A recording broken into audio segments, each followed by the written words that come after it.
Ce mardi 6 juin, les aventuriers de Koh Lanta, le feu sacré se sont affrontés sur la mythique épreuve de l'orientation. Mais qui a réussi à s'en sortir pour décrocher son ticket pour les fameux poteaux? Dans Koh Lanta, rien n'est jamais acquis, et les aventuriers l'apprennent souvent à leurs dépens. Après l'élimination choc de Quentin, qui a fait les frais de la stratégie incroyable de Julie et Tania, il n'était plus que 4 à pouvoir prétendre au titre d'aventurier ultime. Qui de Tania, Frédéric, Nicolas et Julie repartira avec les 100 000 € promis aux vainqueurs? Pour pouvoir accéder à la mythique épreuve des poteaux, les 4 aventuriers restants ont dû s'affronter, ce mardi 6 juin, sur la célèbre course d'orientation.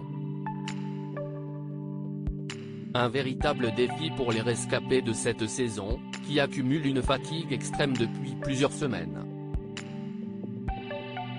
Comme tous les ans, la course d'orientation s'est déroulée sous haute tension, alors que Julie, Tania, Frédéric et Nicolas se sont éparpillés sur 3 zones différentes. Ne parvenant pas à trouver la zone du bois centenaire, qu'elle avait choisie et où se trouvait Julie, Tania a rejoint celle de l'arbre à liane, où se trouvait Nicolas.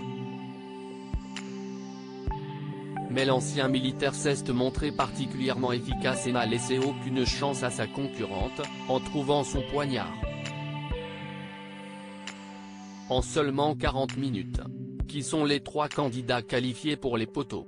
Premier qualifié de cette saison pour les poteaux, Nicolas a été rejoint quelques heures plus tard par Tania, qui a su devancer Julie en trouvant le poignard avant elle, alors que les 2 dernières femmes de l'aventure étaient au coude à coude sur leur zone.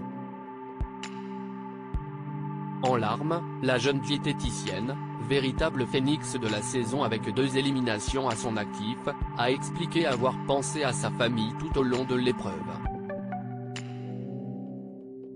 J'espère qu'ils seront fiers de moi, a déclaré celle qui a trouvé son poignard en 4 heures et 40 minutes.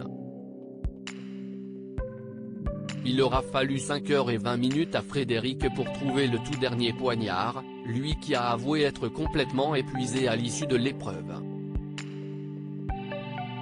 Denis Brognard a révélé à Frédéric qu'il avait mis 2 heures pour trouver l'éboulis de pierre, puis 2 heures et 46 minutes pour trouver sa balise, et une trentaine de minutes pour mettre la main sur son poignard. Julie est donc éliminée, et les 3 qualifiés pour les poteaux sont Nicolas, Tania et Frédéric. À la semaine prochaine pour découvrir le nom du grand gagnant de Koh Lanta.